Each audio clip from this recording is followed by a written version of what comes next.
years ago, I caught my daughters, then ages 4 and 6, having a surprisingly deep breakfast conversation. My 4-year-old was in a phase of asking what big words meant. She turned to her sister and said, "What does failure mean?" I froze in the kitchen, holding my breath. Where did she hear this word? And what was big sister gonna say? There's a lot she could have said. It means to do something bad. It means getting something wrong. It means messing up. Instead, without missing a beat, my 6-year-old said, "Failure means giving up." Nailed it. She didn't even realize it, but at that moment, she was thinking like a scientist. A scientist doesn't throw a tantrum or panic when an experiment doesn't go as planned. A scientist doesn't crumple up their notes and punt beakers when things don't go the way expected.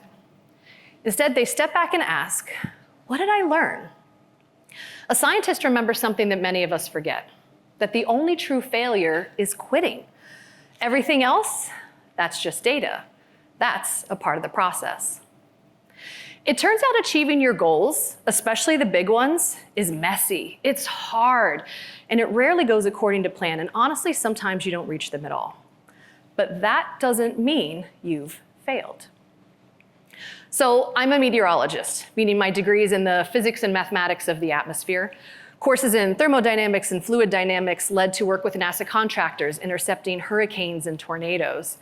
I've installed weather stations on the Alaska tundra and on top of Mount Washington, and I'm currently working for one of the best weather data providers on the globe. Science has been my entire career, but it took me a long while to get there, and to be honest, at times I thought I'd never make it. My story begins when I was 5 years old, when I saw my first tornado in person. From that moment on, I knew I wanted to be a meteorologist when I grew up. I was completely obsessed with the weather. I posted forecasts on my bedroom door. I read every article on Discovery magazine. I even knew the names of some cloud types before I could spell cloud. School came easy at first, almost straight A's, until 7th grade pre-algebra. Negative numbers threw the world as I knew it into complete chaos. Suddenly I was staring at failing grades and wondering if my meteorology dreams were blowing away in the wind. But it didn't stop there. Oh no, then came geometry and pre-calculus. In college, it was the really hard classes, calculus 1, 2, 3, and 4, followed by differential equations, linear algebra, and statistics. No, seriously, the math got so hard, numbers completely disappeared and were replaced by letters. And just when I thought maybe I was getting the hang of letters, bam, Greek symbols. With every class, I failed a quiz, a test, an exam, and every time I wondered if this was the hurdle that would end it all, if this would be the class that I wouldn't pass. But I continued on. I struggled, I doubted myself, but I didn't quit. So what got me through? Ironically, the same damn thing that got me into the situation to begin with, science. Not the subject matter, but the mindset. Because when a scientist faces the unknown, they don't expect instant answers. They follow what's called the scientific method. First, they ask the question that they want to answer. Next, they come up with a hypothesis. This is a guess of what might happen. Third, they identify their variables. What's going to affect the outcome of this experiment? And then you test it. You gather data. You gather the information. And when your conclusion doesn't match your hypothesis, which happens a lot in science, scientists don't quit. They ask 3 questions that everybody needs to ask when life goes off script. What did I learn? What assumptions did I get wrong? And what variables didn't I account for?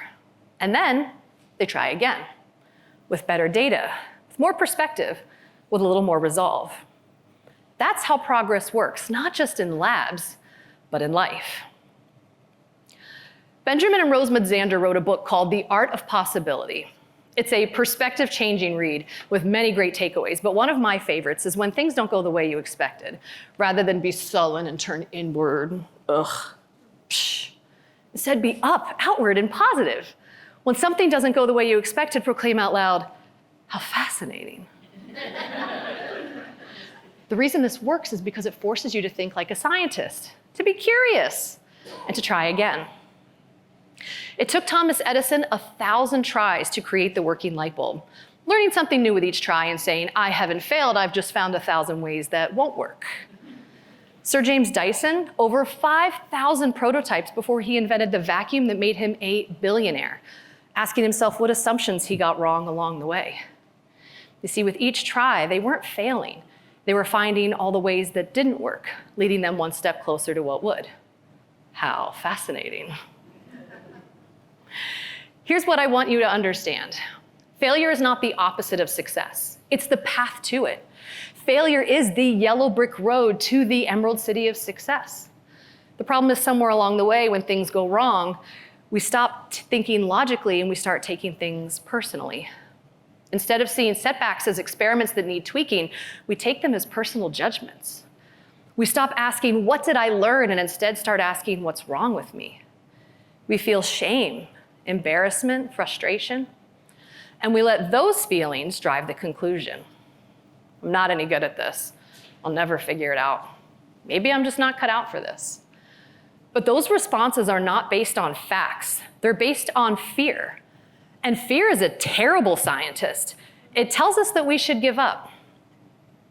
But what if we didn't? What if we stopped trying to prove ourselves and instead started trying to improve ourselves? What if we approached life, school, work, jobs, relationships the way a scientist approaches a problem? What if, instead of fearing failure, we expected it, planned for it, even embraced it? Let me tell you what happened after all those math classes I struggled through. I passed, barely for many of them, but I passed. And I even graduated with a minor in mathematics, me of all people. And I went on to achieve things in meteorology that I never dreamed possible. And I learned things far more valuable than differential equations. I learned resilience. I learned how to get back up again after being knocked down. I learned that struggling is not a sign of weakness, but a sign of growth. And most importantly, I learned that the things that we really want in this world, the things worth dreaming about, are worth struggling for. This has served me very well throughout my entire career, where, believe it or not, things did not always go according to plan. When I was unexpectedly let go from a job, I was devastated. The 7th grader that was failing pre-algebra came running back with all her feelings of rejection and inadequacy. I'll admit, even I, for a brief time, was as salty as the ocean. But I had to remember that we can't always control what happens to us, but we can control how we respond. And I had to remember that I was a scientist. This was nothing more than another Calculus 4 exam, a data point, an exam. I embraced the conclusion, asked myself what I learned, and reminded myself that these were familiar feelings, that I'd been here before. And I knew the only way up was forward. And I've had to do this time and time again throughout my life and throughout my career. How fascinating. I'm here today not because I've quickly checked the box of success, but because right now I'm actively traveling the long, winding road of failure. Each misstep, every mistake teaches us something about the journey and about ourselves. And we need to talk about that more with each other, because everybody admires the destination, but nobody considers the road it takes to get there. We scroll past people's achievements and highlight reels and think, wow, they've made it. How did they get so lucky? But we never stop and ask, what did it cost? How many tries did it take? Or how many times did they pivot along the way? And that's where the real story is, not in the polished finish line photo, but in the messy, bruised, relentless process of getting there. Nobody accidentally becomes an astronaut or a physicist or a concert pianist. You don't trip and fall into your dreams. You build your dreams deliberately, painfully, beautifully, out of trial and error, failure and revision, doubt and persistence. And I learned something about myself along the way. Once I understood a concept, despite the very bumpy road I often had to travel to get there, I was unstoppable, a natural educator.